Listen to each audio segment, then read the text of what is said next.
This is Halima. She is a beautiful young girl of 19, from a quiet village called Geringwari, where mud huts rest under the sun and baobabs stretch like giants. She has smooth brown skin, wide eyes, and a smile that hides more than it shows.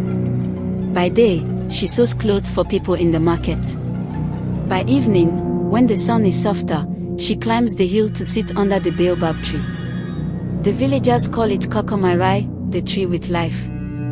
They say a long-dead warrior spirit is trapped inside it. Mothers warn their children to stay away. But Halima always felt peace under its shade. She thought the tree listened when no one else did. She never knew the tree would one day speak back. It began on an ordinary evening. She sat with her back against the bark, speaking softly, like always. "I fixed 6 hymns today," she said, tired but smiling. "My fingers feel like they've been fighting." A deep voice answered from the trunk, "Come as nightfall. Fingers that fight to create are stronger than swords." She froze. Her head snapped up. No one was around. Only the wide roots and the red dust of the hill. Who said that?" she whispered. "I did," the voice replied. "Do not fear." Her palms pressed against the bark. "Are you a spirit?" "I was a man, long ago," the voice sighed. "My name was Danlodi. I fought to protect this land. When I broke one vow, the elders bound my soul to this tree. I have stood here ever since, watching, waiting." Her fear softened into wonder. "Then all this time, you've heard me." "I have heard every word. Your kindness is the first sound in years that has touched me." She smiled shyly. "Good evening, Danlodi." The bark drummed like a drum. "Good evening, Halima." From that day, she returned again and again. She told him about the market, her mother's laughter, the dreams she had of sewing dresses for herself. He told her of rivers that no longer flowed, of drums that once called warriors, of nights filled with dancing. Then, one night under a fat moon, he whispered the words that broke her world open. "Halima, I love you." Her breath caught. She felt her chest grow warm, like someone had lit a fire inside it. "How can a tree love?" she asked softly. "I am not only a tree," he said.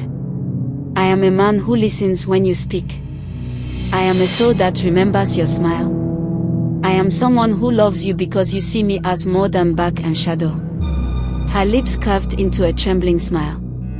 "Then hear me too. I love you, Danlodi." When the next moon rose, the tree shifted. The bark shivered like a drum skin. A figure stepped out of shadow. A man. Tall, with skin like polished bronze, shoulders strong, and a scar across his chest. His eyes were kind and heavy with history. Halima gasped. "You are real." "I am," he said, and there was a soft smile at the edge of his mouth. They walked together along the ridge. The grass brushed their feet. The air smelled of firewood and dust. She laughed at his stories of mango feasts and battles where men chose peace instead of war. He laughed at her quiet jokes about stubborn sewing needles and her dream of a blue dress. When he took her hand, his palm was rough and warm like earth after rain. "Promise me," he said. "If anyone sees us, you must let me go. The vow is strong. If I am caught, the earth will make me stone." She nodded, her eyes shining. "I promise." But in the village, whispers were rising. People had noticed her long evenings by the tree. A neighbor's son, Qasim, sharp-eyed and restless, began to tease her. "Halima," he said one night, tapping his phone, "who waits for you on that hill? A ghost? A lover? Maybe both." She turned away quickly, her stomach tight. She didn't know then that he and his friends had made a bet. They wanted proof. And on the night she gave her heart to the man from the tree, they crept behind the roots with a glowing phone. Click. Whisper. Laughter. And Danlodi's skin began to turn to stone. Halima stood frozen, her heart breaking. She had only seconds before he was gone forever. The boys shifted closer, whispering, giggling.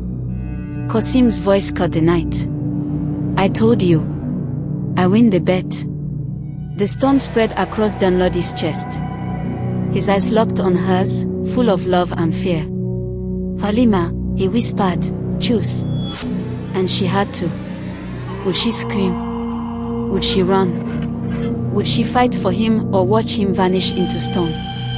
Her mouth was open to scream, but she changed it at the last second. Snake, she shouted instead, pointing at the roots. Big python. The boys jerked back with a gasp. One stumbled. The phone light dipped. For a heartbeat the blue glow vanished and the night swallowed them. She used that small gap. She untied her scarf and threw it over Dunlodi's shoulder like a veil, then stepped wide to block the moon with her own body. Her heart hammered so hard she could feel it in her hands. There, a voice hissed from the dark. I saw something move. Nothing is here, she said, her voice shaking but loud. Go home. Qasim's laugh came low and stubborn. We saw enough, he said. You think we are goats? Move from there. He lifted the phone again. The blue dot rose like a cruel star. She saw his grin in the half-light and something hot snapped inside her. She ran at him. He wasn't ready. Her palm hit his wrist. The phone flew, hit a root, and cracked. The light died. Oh, he yelled. He shoved her hard, but she didn't fall. She stood panting, fist tight, eyes burning. You are wicked, Qasim, she said. What did I do to you? He rubbed his wrist, breathing fast. Two other boys hovered behind him, not sure anymore if this was fun. He tried to smile but it shook. It's just a joke, he said. Small bet. Don't make it big. A joke with my life, she said. With his life. What's his? He pushed, trying to see past her. Who is he? Move and let us greet him. Behind her, under the scarf, she heard Dunlodi's voice like a breath. Halima. The storm had slowed. She prayed it had stopped. She did not turn to check. She kept her eyes on Qasim. Leave now, she said. If you respect your mother's name, go. Qasim spat to the side, angry and embarrassed. You think you can shame me? I will tell everyone. I will tell the elders you are doing abomination on the hill. He jerked his chin to his friends. Come on. They backed away, glancing at the tree, then at her, and then they ran. Grass brushed against their legs. Their steps faded. For a few seconds, there was only night and her breathing and the old baobab holding its breath. She turned then, slow, afraid of what she might see. She lifted the scarf. The gray on his chest had stopped. It melted back like ice under sun. His breath came thin but steady. She almost dropped to her knees in relief. You are here, she whispered. You are still here. His hand shook when he reached for hers. You were brave, he said. I was scared, she said, and then she laughed a little through the tears. Very scared. Brave and scared are brothers, he said. They walked together. He looked weaker now, like the stone had taken his strength and then returned it in small pieces. The moon is still high, she said. Should you go back? He glanced at the sky. I must. The vow is restless tonight. His eyes softened. Halima, someone saw. Even if their phone is dead, their eyes are alive. I know, she said. I will talk to them tomorrow. No, he said quickly, pain in his voice. Do not fight them with words. Go to Mama Asabe. She is the old midwife by the river bend. She knows songs that stand between people and trouble. Tell her I sent you. Tell her my true name. Your true name is Dunlodi, she said. He shook his head once. The name men called me is Dunlody. The name my father whispered when I was born is inside my chest. Asabe knows it.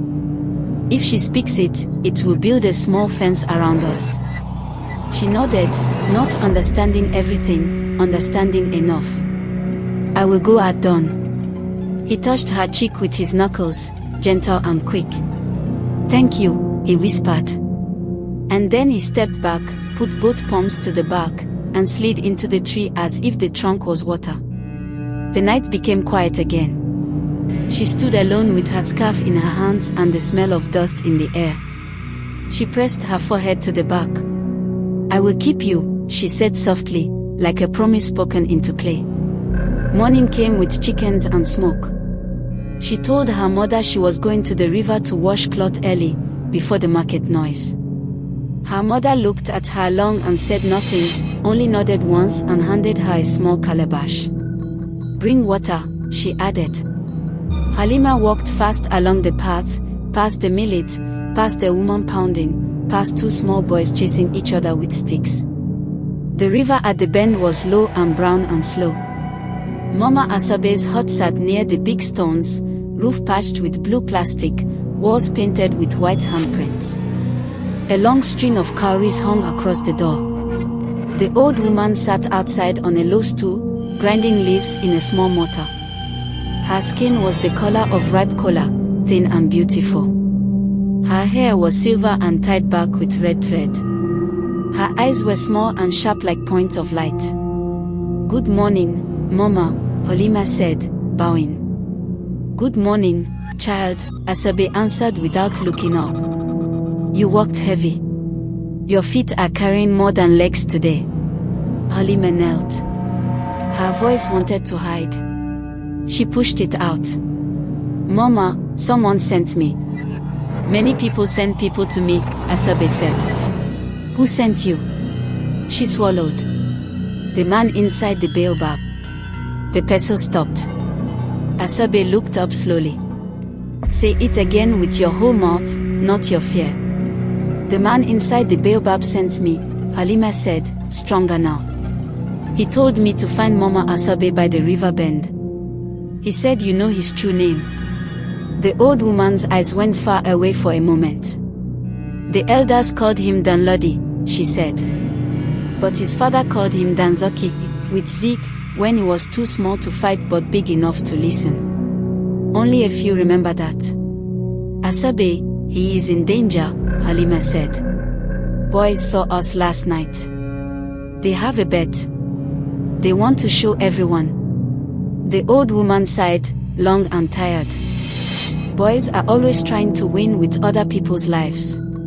She stood, bones clicking softly, and went into the hut. She came back with a little calabash of thick clay the color of wet earth. Take this. It is river clay from 3 bends. Mix it with a small cup of fresh milk from a mother who gave birth in the last moon. Smear it on your forehead and on the place on the tree where his heart would be. Do it at dusk, before the moon gets strong. While you rub, say this, earth, water, oath. Keep watchers blind. Keep love behind. Halima repeated the words until she could say them without thinking. Will it save him? She asked. It will hide him a little, Asabe said. A little is not small on nights like this. She lifted a finger. But hear me. Hiding is not the only trouble. When men fear what they don't understand, they cut it down. You must be ready. A cold stone sat in Halima's stomach. They will try to cut the tree. If the right tongue pushes the wrong ear, yes, Asabe said. Bring me news after dusk. Halima thanked her and stood to go. The old woman stopped her with a hand on her wrist. Child, she said, softer now, love is sweet, but sweet things can choke if you swallow too fast. Walk with your eyes open. I will try, Halima said. By noon the market knew something. Wind carried half words, hill, night, shame, spirit. Women looked at her and then looked away. 2 boys laughed when she passed. A 3rd boy, Little, maybe 8, held his mother's wrapper and stared at Halima like she had become a story. Her mother, Zainabu, said nothing until they were alone behind the house washing peppers. "You have been quiet for too many days," she said. "Tell me what is on your head before it breaks your neck." Halima's throat tightened. She wanted to tell everything. She also wanted to protect the one thing in her life that felt true. She chose a narrow path. "Mama," she said, "I love someone." Her mother's hands paused over the red peppers. "Who?" "He is not from here," Halima said carefully. "From which family?" "From an old family," she said. "Very old." Zainabu gave her a long look, sharp and soft at the same time. "Does he respect you?" "Yes." "Does he come to see me?" "He cannot." Silence sat with them for a while. The rooster crowed like it had lost its watch. At last her mother sighed. "Love that hides always becomes danger," she said. "If he cannot stand in the sun with you, be careful in the moon." "I will be careful," Halima said, and meant it. But careful is small when gossip is large. Before evening, Qasim had already told 6 people and those 6 had told 12 more. "I saw her with my eyes," he said in the corner of the football field. "She was holding a man under the tree. Maybe a jinn. Maybe a stranger. Either way, it is shame." A half-broken phone moved from hand to hand. The cracked screen showed almost nothing, but the boys swore it showed everything. By sunset, 3 men had gone to the village head, Sakin Geren. By evening prayer, 2 elders had said the word abomination. By the time the first stars showed, someone had whispered, "We should cut that tree. Burn it. Finish this madness." Halima heard the talk like thunder far away, then nearer, then on top of her. She took the river clay to a young mother she knew, Aisha, who had given birth 2 weeks ago. Aisha poured a small cup of milk, curious but kind. "It is for medicine," Halima said. It was not a lie. She mixed the clay and milk in the calabash until it was smooth and cool. Dusk came with a purple edge. She climbed the hill fast, her chest tight. The baobab stood dark against the sky. She touched her forehead, smeared the clay, and whispered the words, "Earth, water, oath.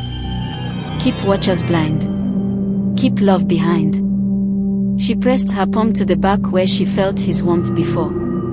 "Here," she whispered, rubbing the clay in a slow circle. "Earth, water, oath. Keep watchers blind. Keep love behind." The tree seemed to breathe. "I feel you," Dunlody said from inside, his voice small and close. "Your hand is a song." "People are coming," she said. "They want to cut." "I know," he said. "The ground hears boots before ears do." He paused. "Listen. If they cut in the day, I will be tree and I will feel pain like thunder, but I will still be here. If they cut at night and I step out, the axe will touch me like bone. Do not let them cut at night." "I will not let them cut at all," she said. "Do not break yourself," he warned gently. She stayed with him until the moon pushed up and her fear pushed her home. When she reached the bottom of the hill, she saw small lights moving, the orange of kerosene lamps, the white of phone torches. Voices climbed with the lights. "Up," someone said. "Let us see what the devil's playground looks like." "Qasim," another voice called, laughing. "Lead us, bet winner." Her mouth went dry. She turned and ran back up the hill, dress pulling at her legs. The lights were behind her now, slow and steady like a line of ants. When she reached the baobab, she pressed herself to the trunk. "They are coming now," she whispered. "They have machetes. I can feel their feet," he said from the wood.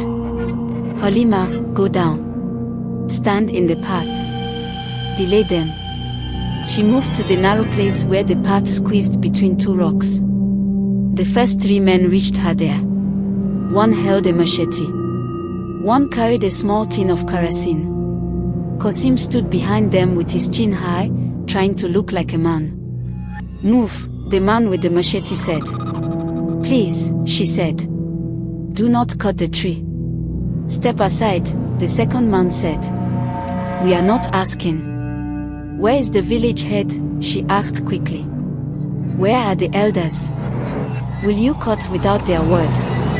The head gave word, the machete man lied, or maybe believed a lie. "This is shame. We remove shame." She did not move. "If you cut this tree," she said, voice steady now, "you will wake what sleeps. Fire will not cook in your house. Goats will not fatten. Your children will dream of dry wells." They shifted, uneasy. Spirits lived close in their minds even when they laughed at them. Qasim stepped forward with his mouth hard. "Don't listen to her," he said fast. "She is trying to scare us. Move, Halima." She planted her feet. "If you touch this tree," she said, "you must cut through me first. Then move so we do not have to," the kerosene man said. His voice shook. More people were climbing now, women with wrappers tied, old men with staffs, 2 boys without shoes. Phones blinked. Someone muttered a prayer under his breath. Someone else spat. The air filled with dust and heat and too many eyes. Then a voice like a drum rolled up the hill. "Stop!" It was Sakin Geren, the village head, walking with 2 elders and the imam. His robe swayed. His face was tired and annoyed. He looked at Halima, then at the men with tools, then at the tree. "What is all this?" he asked. Qasim spoke first, eager. "Saki, she is meeting a spirit in the night. We saw her. It is abomination." Murmurs passed from mouth to mouth. The imam frowned. "Shame is a sickness," he said. "We must not feed it." Halima felt her knees shake, but she locked them straight. "Saki," she said, "this tree has stood with us since before our grandfathers were boys. If you cut it because of a boy's bet, you will cut our own history. Please." An elder with white beard leaned on his stick.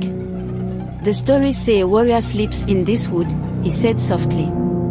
"We used to pour water at the roots when the first rains came. We used to greet it at dawn. Then we stopped.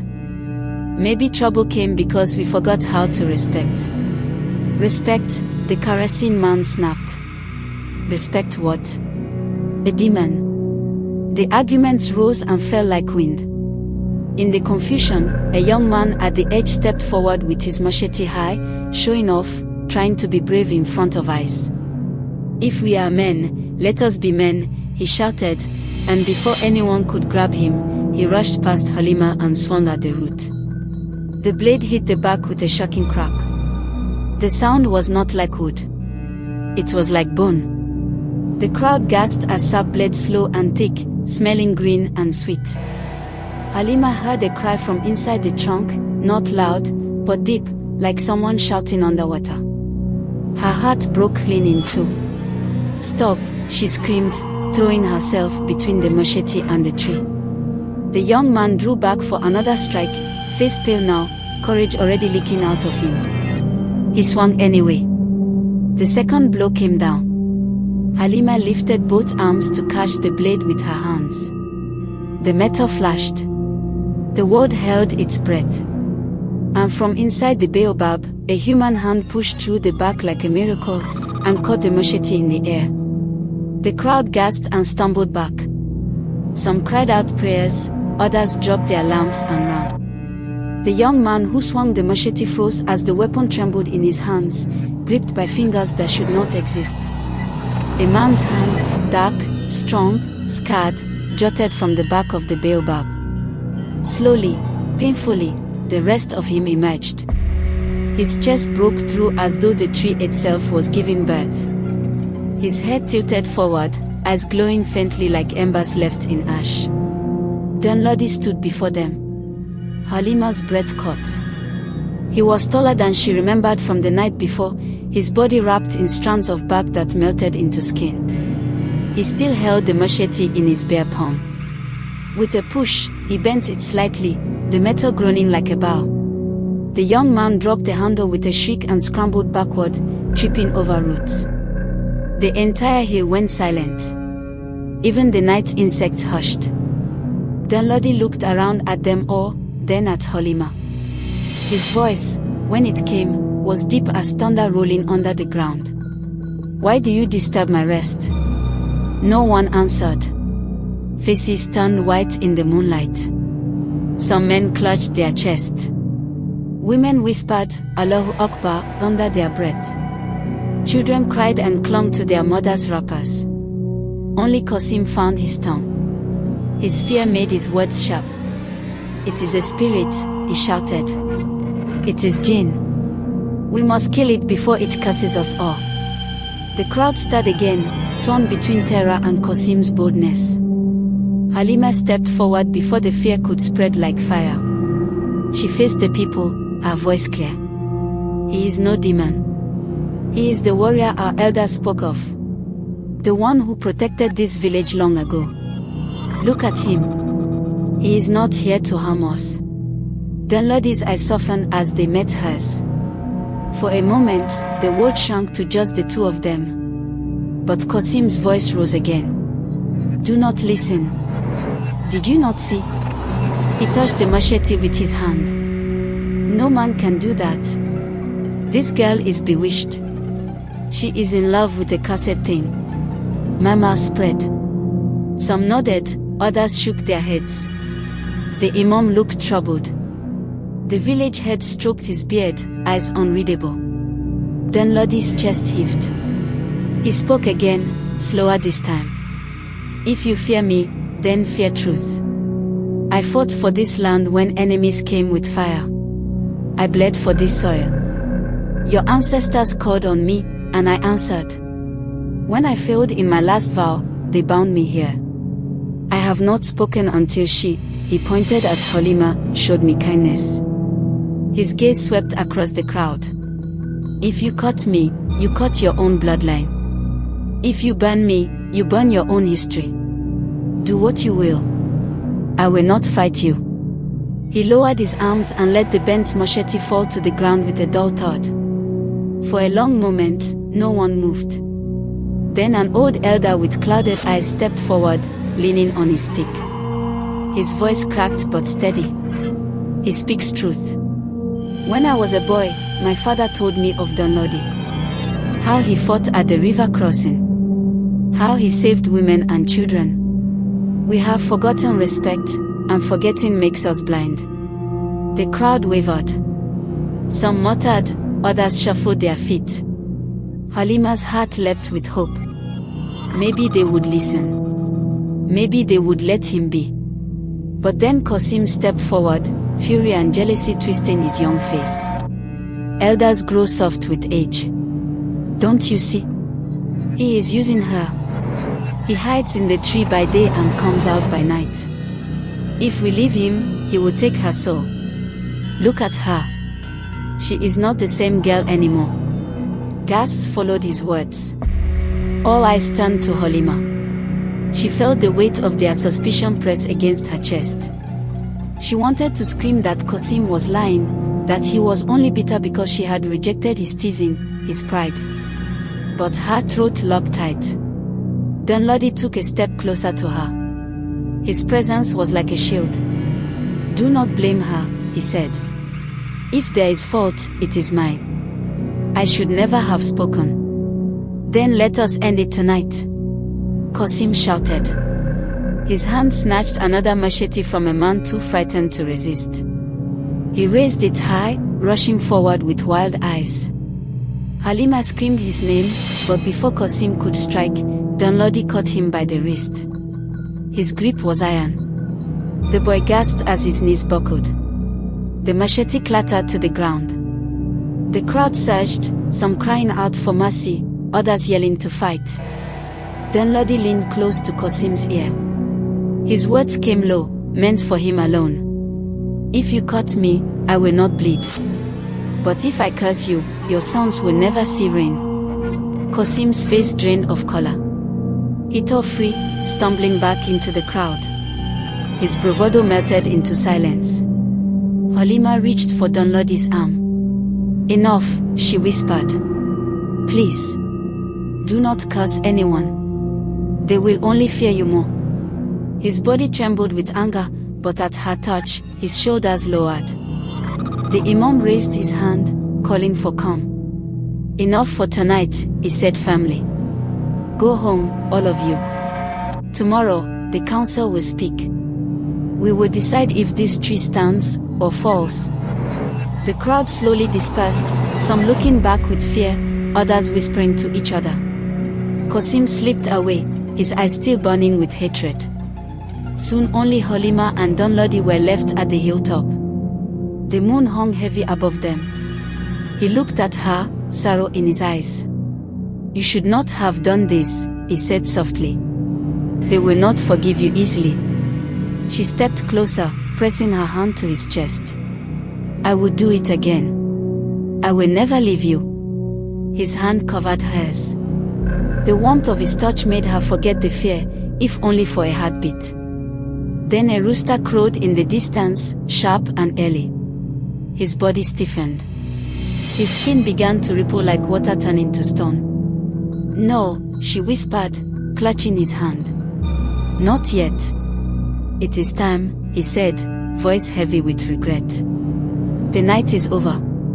His form blurred, melting back into the tree. The bark closed over him until only silence remained.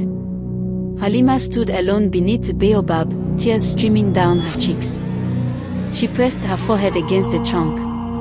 "I will fight for you," she swore. "Even if it costs me everything." And at the base of the hill, hidden among the shadows, Qasim listened with clenched fist. His lips twisted into a smile. He had not won tonight, but he would win tomorrow. The morning after the showdown at the baobab was heavy with whispers. The village woke buzzing like a disturbed hive. Women at the stream murmured Halima's name as they scrubbed clothes. Old men at the tea stall shook their heads. Children sang cruel songs as they ran barefoot through the dust. "Halima loves a tree," they chanted. "Her husband has no house, only roots." Her mother, Zainabu, did not scold or cry. She only looked at her daughter with deep eyes that carried both love and fear. "They will call a council today," she said quietly. "You must be ready to speak." By midday, the drum was beaten. Everyone gathered in the square under the tamarind tree. The village head, Sakin Garan, sat with the Imam and the elders. Qasim stood among the men, his shoulders square, trying to look taller than he was. His cracked phone rested in his hand like proof. The Imam rose first. His voice carried over the crowd. "This matter is no longer hidden. Some say a spirit walks among us. Some say it is a curse. Some say it is a blessing. We must decide." Qasim stepped forward eagerly. "I saw it with my eyes," he declared. "The tree is alive." A man came out. He touched the machete like it was nothing. "He is dangerous. And she," he pointed at Halima, "she protects him. If we don't act, she will bring ruin on us all." Murmurs rippled. Fear hung thick.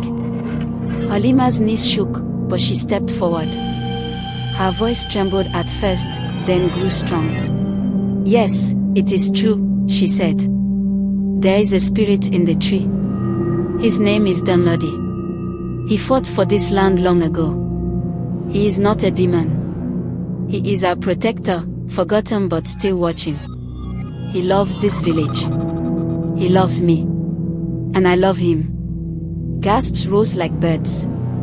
Some spat in disgust, others pressed hands to mouths. But one old elder, the man with the white beard, nodded slowly. "She speaks of Dunlodi Danzaki," he said. "My father told me his story. He saved our people in battle. Binding him to the tree was not punishment, it was remembrance. Cutting him now would be cutting ourselves." The headman raised his hand for silence. "The council will decide tonight. Until then, no one touches the tree. No one touches the girl. The crowd broke apart in restless groups. Some supported Halima. Others hissed curses behind her back. And Qasim, humiliated, vowed silently that he would not let her win. That night, Halima climbed the hill again. The moon hung like a silver plate. The baobab loomed tall. She pressed her hands to the back. "Dunlady," she whispered, "they will decide tomorrow. I am afraid." The back warmed under her palms. His voice came, soft and weary. "Do not fear, Halima. If they choose to cut me, I will accept it. My vow was broken long ago. Perhaps this is the end written for me." She shook her head fiercely. "No. You are not just a story to end. You are mine. I will not let them take you." And that night, as he stepped out once more, they held each other in the moonlight, knowing the hours of peace were almost gone. The council gathered at dawn. The square was full. The imam prayed for wisdom, the headman sat grave, and the elders listened. The people waited, restless. Qasim spoke first, loud and eager. "This is madness. If we keep the tree, the spirit will take her soul and curse us. We must cut it down." Halima rose next. Her voice cracked, but she forced it steady. "If you cut the tree, you cut a man who gave his life for this land. You cut memory. You cut love. He is not our enemy. He is part of us." The old elder with the white beard spoke. "Fear is loud, but truth is stronger. I believe her. Dunlady was our warrior. The spirit is not a curse. He is a reminder of who we are." The council whispered together, then the headman stood. "We have decided. The tree will remain. But the spirit must not walk among us again. If he is seen, the people will lose peace." Relief and sadness warred in Halima's heart. She wanted to cheer, but she also wanted to cry. She climbed the hill at dusk to tell him. Dunlady stepped from the back when the moon rose. His eyes held sorrow. "They will not cut me," he said, "but they will not accept me either. If I walk again, their fear will kill me faster than any axe. The vow still binds me. And now, so does your love." Tears spilled down her cheeks. "I don't care about them. Stay with me. We will hide." He touched her face gently. "Hiding love is like hiding fire. It will burn anyway. Listen, Halima. Tonight must be the last. If we are seen again, I will turn to stone forever. I would rather remain in the tree, alive in silence, than frozen in death." She clung to him, her sobs muffled against his chest. "I cannot lose you." "You will not," he whispered. "I will still be here. Speak to me, and I will answer. But you must live your life. Sew your dresses. Laugh with children. Marry, if your heart wishes. Do not let me chain you." She shook her head violently. "I will never love another." The rooster crowed early. His body trembled. The buck pulled at him. He kissed her forehead once, long and deep, then stepped back. His form melted into the tree, and the buck closed over him like a door slamming shut. Halima fell to her knees, clutching the roots. "I will never forget you," she swore. "Never." From that day, she returned to the hill every evening. She sat under the baobab, her sewing in her lap, her voice soft as she spoke of her day. And sometimes, when the wind blew right, the tree answered. The villagers whispered still. Some called her cursed, some called her blessed. But none dared cut the tree again.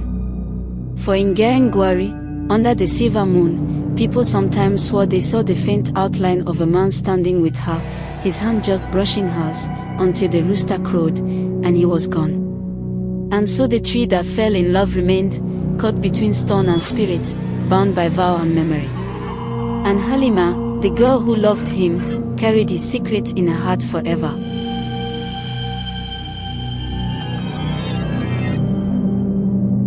Some say the tree still whispers when the moon is full. Do you believe it? Drop your thoughts in the comments. What would you do if you were Halima? Fight for forbidden love or let it go? Tell me in the comments. And if you want more dramatic stories like this, please hit the like, subscribe, and stay tuned for the next chapter of Mystery and Love. Thank you.